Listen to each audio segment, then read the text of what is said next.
2026च्या खरीपमध्ये किंवा एकंदर 2026 मध्ये पाऊसमान किंवा पावसाळा कसा राहणार या संदर्भातलं भारतीय हवामान खात्यानं पूर्वानुमान जाहीर केलेलं आहे. ते आपण सोप्या भाषेमध्ये जाणून घेऊ.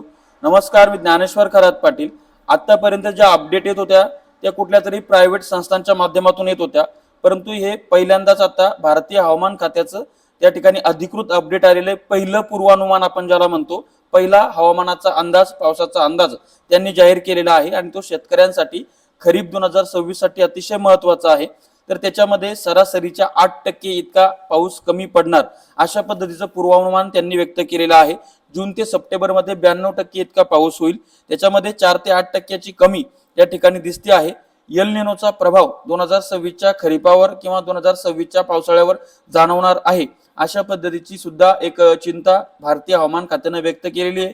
जेव्हा एल निनो सक्रिय असतो त्यावेळेस एक तर पावसाचे खूप मोठे खंड पडतात किंवा त्या ठिकाणी अतिवृष्टी सदृश्य त्या ठिकाणी पाऊस होत असतो. त्याच्यानंतरचा आहे आयोडी. तर आयोडी सध्या म्हणजे सध्याची जी परिस्थिती आहे ती म्हणजे एल निनोही नाही, ला निनाही नाही, तटस्थ परिस्थिती आहे आणि आयोडी सुद्धा तटस्थ आहे. अशा याच्यामध्ये जे काय त्यांना सध्याचं चित्र दिसलं त्या चित्रानुसार पाऊस हा सरासरीपेक्षा कमी असणार आहे किंवा तो कमी असू शकतो अशा पद्धतीचा अंदाज भारतीय हवामान खात्यानं त्या ठिकाणी दिलेला आहे. मात्र आता हा एप्रिल सुरू झाला, एप्रिलचा पहिलं पूर्वानुमान भारतीय हवामान खात्याचं आलं. आता दुसरं जे येणार आहे ते मे मध्ये येईल आणि मे मध्ये आल्यानंतर आताची जी परिस्थिती उद्भवलेली आहे की बाबा ला निनाही नाही, एल निनोही नाही, आयोडी तटस्थ आहे, ला निना एल निनो ती सुद्धा स्थिती तटस्थ आहे.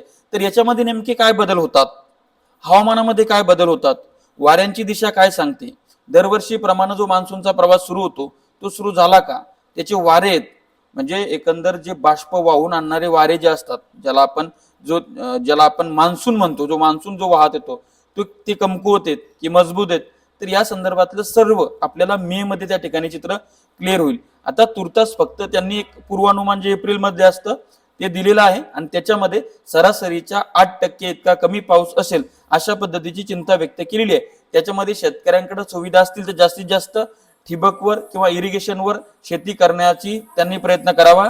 कारण सध्याची परिस्थिती किंवा इथून पुढची जी शेती आहे ती शेती पडणाऱ्या पावसावर डिपेंड नसून तर ती शेती ही आपल्याला आता त्याच्यामध्ये गुंतवणूक वाढवावं लागणार आहे आणि धोरणांमध्ये सुद्धा बदल झाला पाहिजे.